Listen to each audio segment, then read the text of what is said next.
11 officials from Israel, Hamas, and Qatar have distanced themselves from President Joe Biden's optimism that a hostage exchange and ceasefire deal in Gaza could be reached by the end of this week. Locally, the effort to support Israel continues, both through donations and by Americans traveling there. This week, a group of Palm Beach County women is in Israel to offer their support. Ari Height spoke with two of those women tonight, and Ari, they say they have been inspired by what they have seen there. That's exactly what they say. Those women are right now in Tel Aviv, and like others who have traveled to Israel since the terrorist attacks, they are inspired by the courage they've witnessed.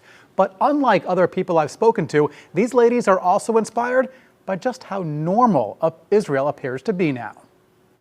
It has been nearly 5 months since Hamas terrorists attacked Israel. Now, a Palm Beach County mother and daughter, Jill and Sophie Rose, are there to help. We are here to bear witness, to see what's going on so that we can come home and share the stories and the experiences. Especially as a young person, to just bring back the stories, see it firsthand, especially when so many are not. The Roses are in Israel with a group of 13 women from the Jewish Federation of South Palm Beach County. One stop, Nir Oz, a kibbutz in the southern part of the country where nearly half of its 400 residents were massacred in the attacks.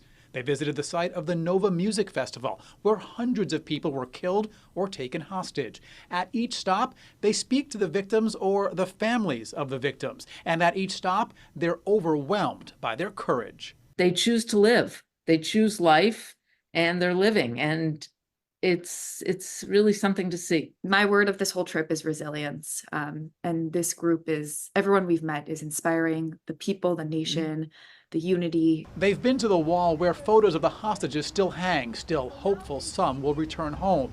But what they've also visited is the Israel they remember from before the war, evidence that Israelis are rebuilding and recovering. I saw people playing volleyball the other day. There's runners down the boardwalk.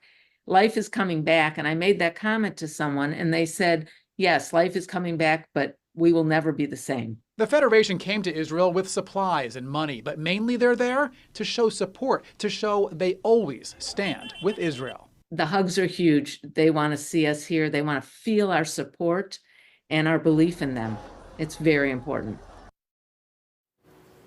And I asked the Roses how people here at home can help. And they say, of course, donations are always welcome, but they also encourage people to seek out stories of survivors, whether it be online or in a local program where a survivor speaks. The Roses say one of the best things you can do is just listen. Reporting live, Ari Height, WPBF 25 News.